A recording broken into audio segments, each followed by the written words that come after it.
I'm a grandma grizzly, and I sense a predator. I thought I'd just bring along my little grizzly arm here in case if anybody tries to get out of line. My husband and I should be relaxing in our golden years.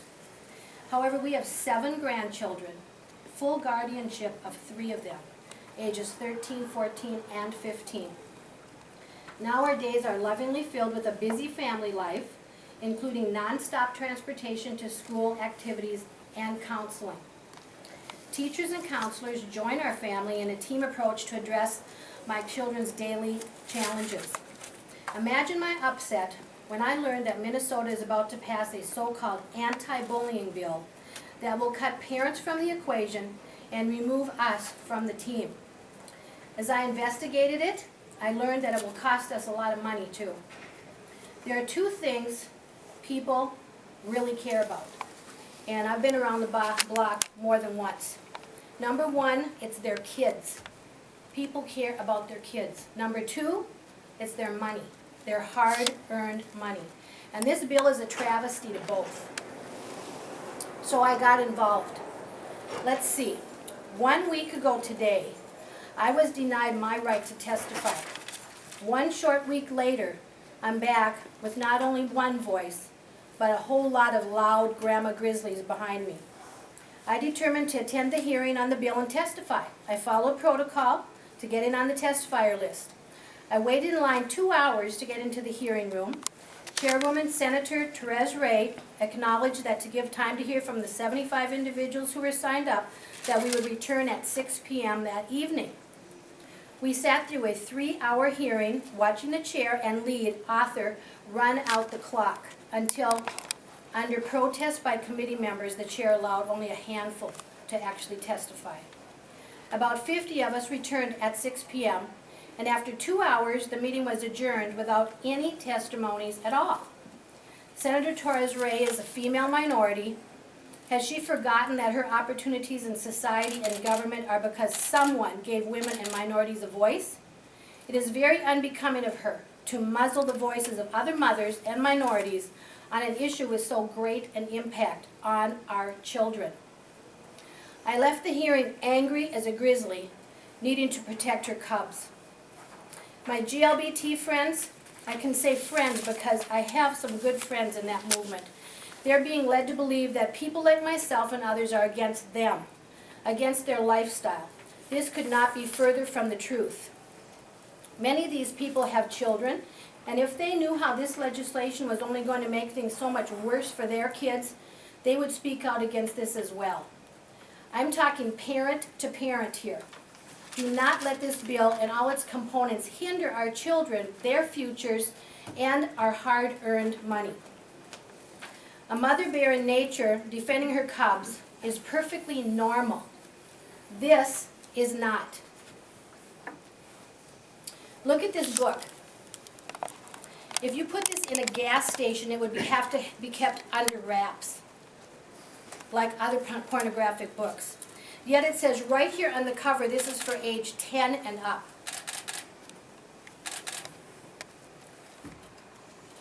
This is really difficult because it makes me so upset. Almost every page in this book, if you want to get a close-up of this, or if you can, you're going to have to smudge out to put this on TV. Almost any page in this book, you are going to have to smudge things out to even show this on television. Yet, this and this kind of books are going to come down the pipe and be taught to our children, 10 years old and up. Do any of you have grandchildren or children that you would say this is okay?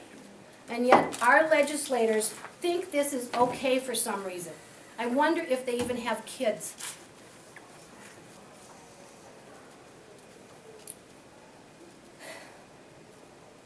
And showing it to children would be a violation of obscenity laws. However, teachers are exempt from that. They can show it. In what world does your child or mine need to know about anal sex?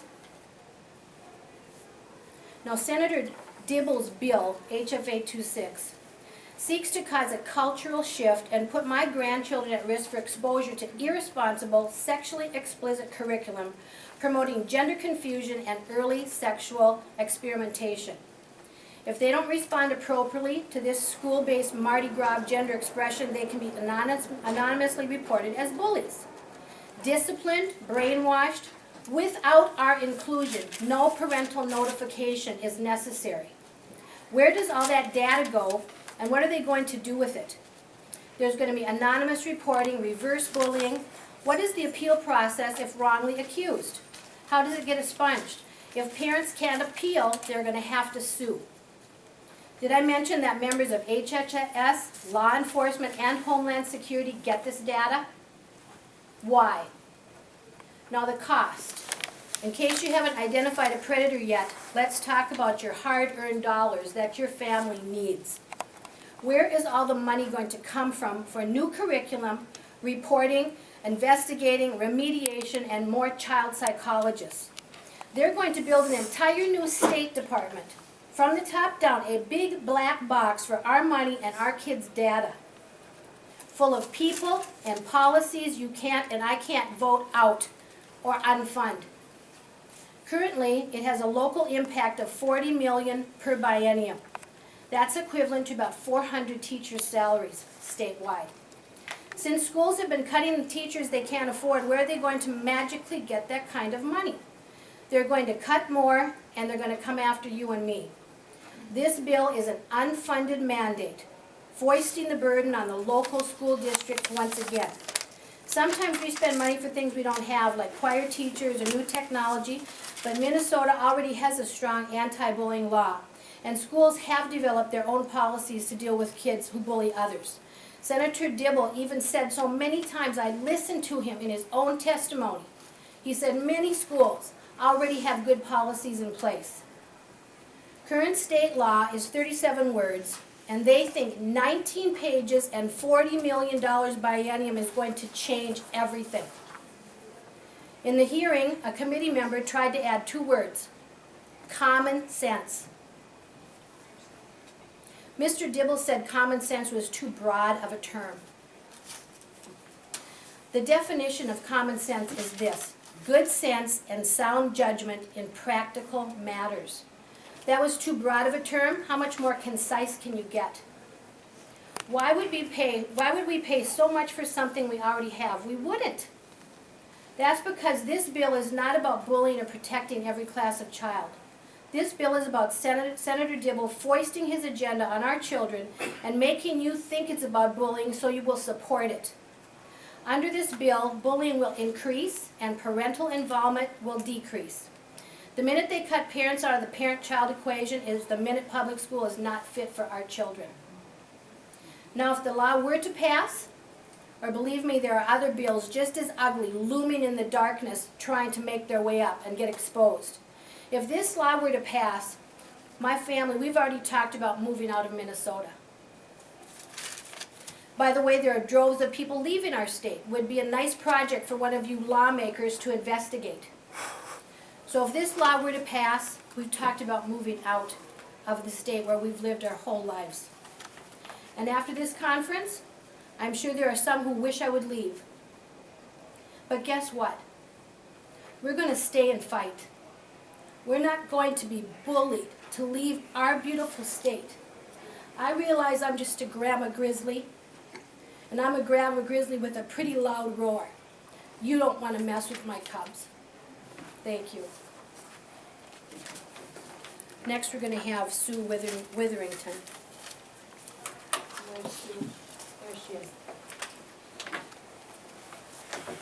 Hello, my name is Sue Witherington. That's Witherington.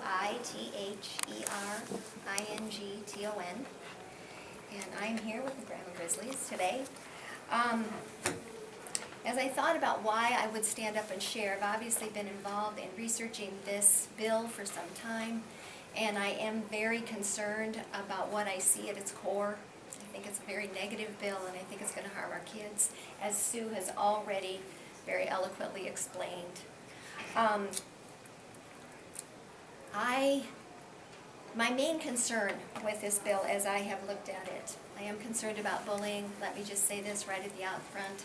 I believe that every child deserves to be treated with dignity, honor, and respect. I don't think anyone should be bullied in any way, shape, or form.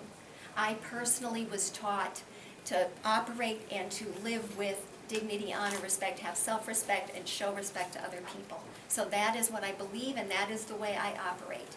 So I am very much in favor of protecting all children.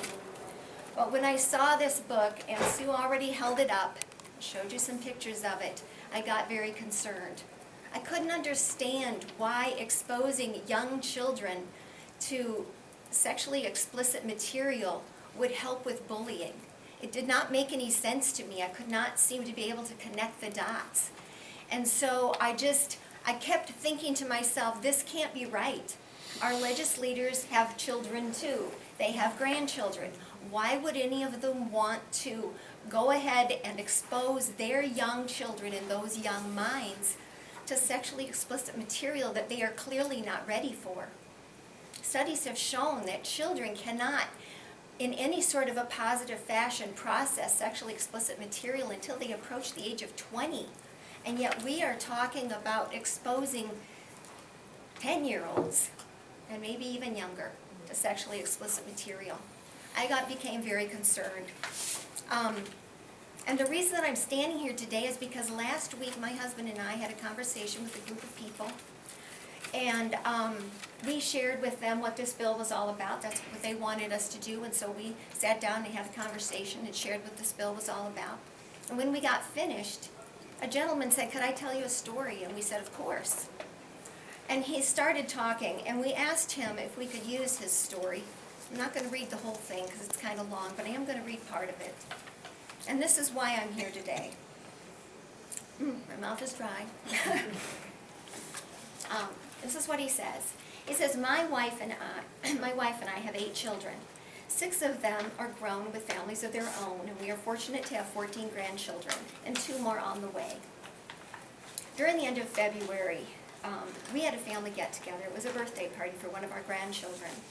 All of our grandchildren are under 14 years of age. During the party, one of my grandchildren started telling us what she had learned in school. She had learned that America bullies other countries, that we are always at war with someone. I listened as she told her parents how America killed people in Japan with the atomic bomb, and we didn't need to. And then they went on to tell us how the U.S. forces are being used in the Middle East, and how we use our military to get our way. That the war in Afghanistan and Iraq is not about terrorism or freedom. It's about America's control of the oil, and that America is a bully. I heard the child's parents trying to explain how she was wrong and why. Then the conversation turned to sexuality.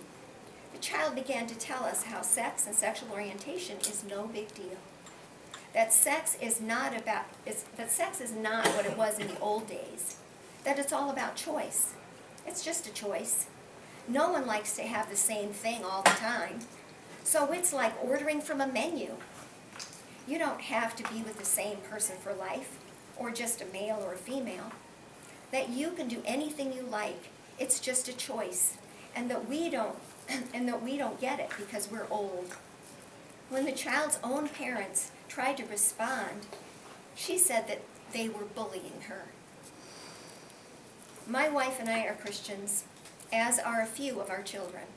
This child's parents, however, are atheists, and yet they were shocked and appalled at the views that their own child had, as were the other adults that overheard the conversation. When questioned how and where these views had come from, the answer was school. Ladies and gentlemen, I am here to tell you that this is not appropriate material for children. Again, I was taught to show dignity, honor, and respect. And we don't teach children to respect other people and to not bully each other by making them feel as though they're a piece of meat and so is everyone else. Thank you very much for your time.